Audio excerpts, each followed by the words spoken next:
Et dans moins d'un mois, ce sera déjà le premier tour de l'élection présidentielle en France, un dimanche en campagne. C'est le grand angle de ce 13 mars.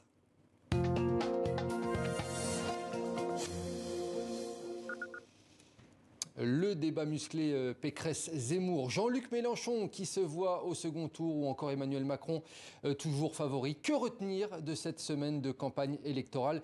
Une campagne qui a du mal à trouver un second souffle, éclipsée par la guerre en Ukraine. Et pourtant, nous sommes donc à un mois seulement du premier tour de la présidentielle. Un dimanche en campagne, c'est donc notre grand angle politique avec ce soir Eva Morletto, journaliste au sein du groupe de presse Mondadori. Bonsoir et bienvenue sur le plateau de 64 minutes. Et Guillaume Daré, éditorialiste à France Télévisions. Guillaume Daré, vous connaissez l'exercice. Eva, vous le découvrez. Je vais vous demander quelle est pour vous la séquence forte de cette semaine. Alors moi, ma séquence forte, c'est justement le sommet informel des 27 de l'Union européenne à Versailles. Alors vous me disiez la campagne parce qu'évidemment, même si ça relève de la fonction présidentielle d'Emmanuel Macron, ça a été une formidable séquence pour le candidat Macron. On l'a vu, ça le permet de mettre en valeur sa stature présidentielle par rapport à ses rivaux. Et puis plus politiquement, sur le plan international, c'était intéressant parce que ça a aussi montré, d'une certaine façon, à mon avis, les limites des possibilités de l'action de l'Union européenne dans cette guerre ukrainienne. Eva Morletto, votre image? Moi, comme séquence forte, je retiendrai le débat entre Zemmour et Valérie Pécresse, parce qu'il a mis en avant, en fait, une posture de la droite modérée, donc des Républicains, qui finalement nuit, en fait, est nocif pour cette partie de droite. C'est-à-dire, ils ont utilisé le personnage de Zemmour comme une sorte de curseur. Donc, soit c'était le méchant loup de la politique, donc à éloigner et à faire une politique de distinction, soit c'était conquérir les votes de ce électorat qui était tenté par son programme populiste. Et cette chorégraphie, ce ballet entre s'approcher de cet électorat et en prendre les distances, en fait, a montré dans ce débat qui crée une sorte de cacophonie politique qui nuit à Pécresse, qu'on voit d'ailleurs affaiblie dans les sondages. Eh bien, ces deux thèmes, de toute façon, on va y revenir dans un instant. On va revoir un petit résumé de cette semaine. Une semaine en campagne, le résumé donc est signé Alexandre Malesson et Éric Fersing. Allez, aujourd'hui on commence avec une petite devinette. Quel est le point commun entre Valérie Pécresse et Karim Benzema? Vous l'avez? Non? Eh bien cette semaine, ils ont tous les deux résisté à leur adversaire. Benzema mercredi contre le PSG et Valérie Pécresse jeudi contre Éric Zemmour. Un débat calme, serein, respectueux. Pas du tout. J'ai dit que je réfléchissais. Non, absolument pas. Vous assumez Madame Pécresse. Mais bon, dans les sondages, c'est toujours la galère pour Valérie Pécresse. En revanche, de l'autre côté de l'échiquier politique, la fusée Mélenchon décollerait-elle enfin? L'insoumis se voit déjà au second tour. Donc ceux qui concentrent toute leur énergie contre moi, ils signent qu'ils préfèrent que ce soit quelqu'un d'autre que moi, puisque tout le monde sait que M. Macron y sera. Mais la bonne dynamique de Fabien Roussel, qui obtiendrait entre 3 et 5% selon les sondages de la semaine, pourrait le priver de quelques voix. Le candidat communiste qui n'a pas eu une semaine de tout repos.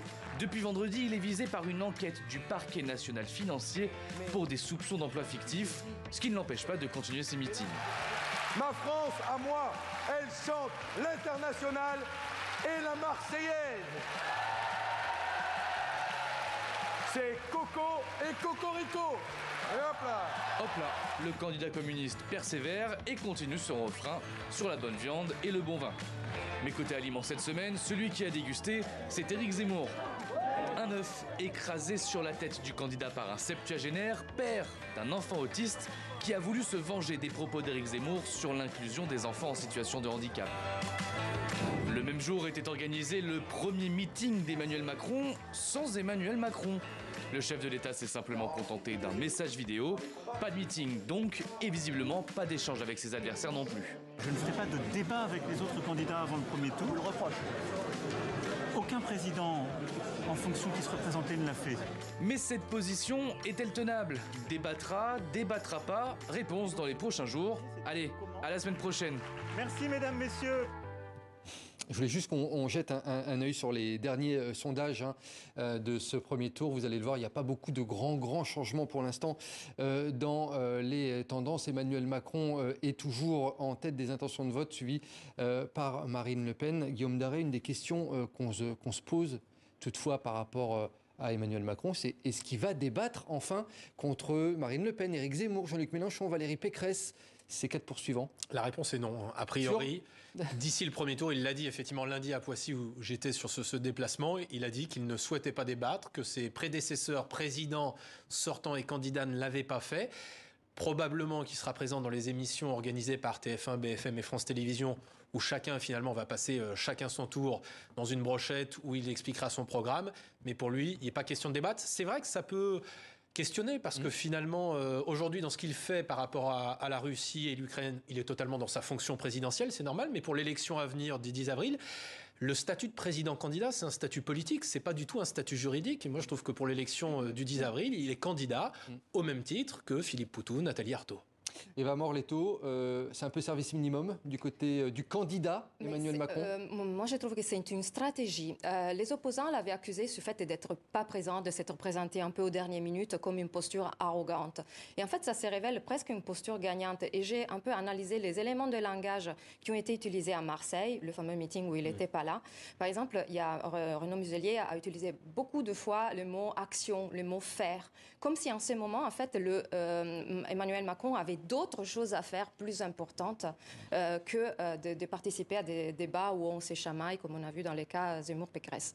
Et cette posture-là, de l'action, de il faut faire, il faut agir, c'est exactement la même qu'il a mis en début des vidéos, cette vidéo préenregistrée qu'il a montrée à Marseille. Et du coup, ça peut être une stratégie gagnante, parce qu'en effet, ça légitime sa stature présidentielle.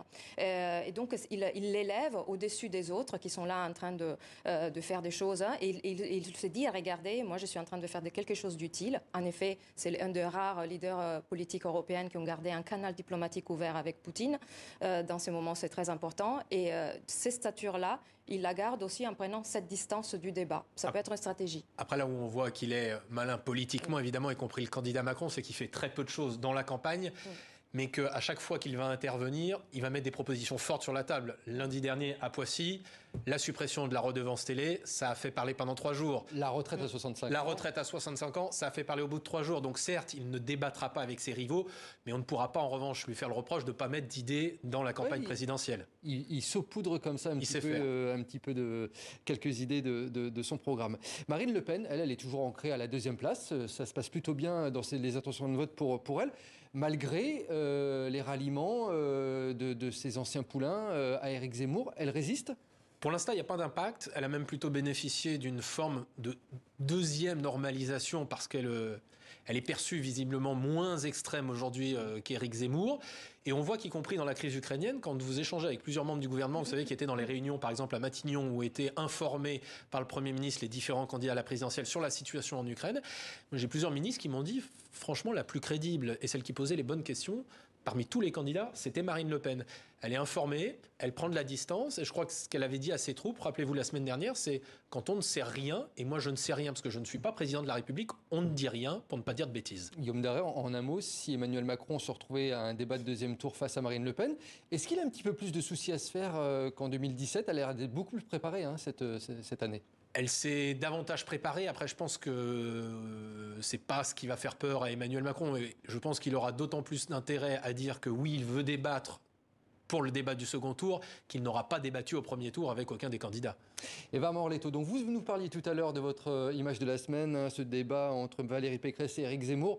Valérie Pécresse, c'est la dégringolade, un petit peu dans les sondages. Pourquoi est-ce qu'elle n'arrive pas à trouver un second souffle? Alors, tout son parti, il manque de dynamisme et son parti se trouve dans un moment faible parce qu'il y a beaucoup d'éléments importants comme Éric Woerth qui ont migré, je veux dire, et donc se sont ralliés soit à Macron ou alors même à Zemmour. Donc on a une sorte d'exil de la part des membres de son parti qui ont affaibli le parti même. Et elle a du mal à trouver un statut de leader. Et donc, en fait, ce débat s'est révélé cacophonique parce que c'était trop déroulé dans l'agressivité. Et en fait, comme si elle avait du mal à montrer ses positions. Et Zemmour, finalement, avec cet sarcasme sur toutes ses propositions, malgré le fait qu'il a réussi quand même à imposer un point de vue populiste en se rendant presque crédible en réussissant à l'écraser sur plusieurs points. Par exemple, quand il dit sur l'augmentation de petits salaires de 10%, et Zemmour dit « Ok, mais ça fera remonter le chômage ». En fait, il peut la positionner comme quelqu'un de pas crédible à droite parce qu'il a des mesures de gauche qui seraient après pas nocifs pour la société. Et en même temps, il la met trop à droite quand ça l'arrange. Par exemple, sur la thématique de la migration, on voit très bien que cette chorégraphie, parfois Zemmour méchant loup, parfois Zemmour, ça marche pas. Ça marche pas du tout, parce que quand à un moment il a voulu critiquer Zemmour sur son concept de migration zéro, qu'est-ce qu'elle a fait? Elle a dit, finalement, on tient les migrants qui sont utiles pour certains métiers et on vire les clandestins. En fait, il y a un cynisme dans ce propos qui voulait être dans les intentions plus équilibrées et plus modérées, mais qui ne marche pas du tout, parce que du coup, on voit les migrants utilisés presque comme un outil. Guillaume Darey, votre avis sur... Moi, je pense que le problème de Valérie Pécresse, c'est qu'aujourd'hui, il y a une forme de poison du doute qui s'est instillée dans sa campagne, y compris chez les électeurs de droite. Et dans ses équipes ? Et aussi dans ses équipes. Mais ce qui avait fonctionné pour elle fin décembre et début janvier, c'est que les sondages qu'il avait crédités de 17 ou 20% au premier tour et de 50-50 face à Emmanuel Macron faisaient qu'une partie des électeurs et du peuple de droite qui aime bien aussi Emmanuel Macron, s'était dit « Ah, la victoire est peut-être possible à droite. » Et donc, on va voter pour elle. Et quand vous échangez avec ces mêmes sympathisants, aujourd'hui, ils vous disent « Franchement, est-ce que vous êtes sûr qu'elle peut gagner ?»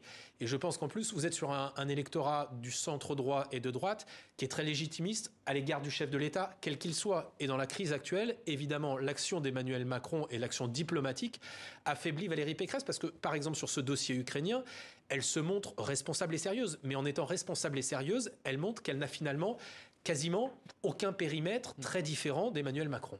Dans le sondage qu'on voit actuellement, il y a quelqu'un qui est passé, un autre candidat qui est passé devant Valérie Pécresse, c'est Jean-Luc Mélenchon. Il faut qu'on en parle également. Jean-Luc Mélenchon, il est sur une bonne dynamique actuellement, le candidat insoumis, Guillaume Darey. Il est en train de réussir ce qu'il a réussi finalement il y a 5 ans avec Benoît Hamon. Il est en train de commencer à aspirer méthodiquement les quelques voix de gauche qui peuvent rester chez Anne Hidalgo ou chez Yannick Jadot, qui ne fait pas une mauvaise campagne, mais qui ne décolle pas des 5-6%.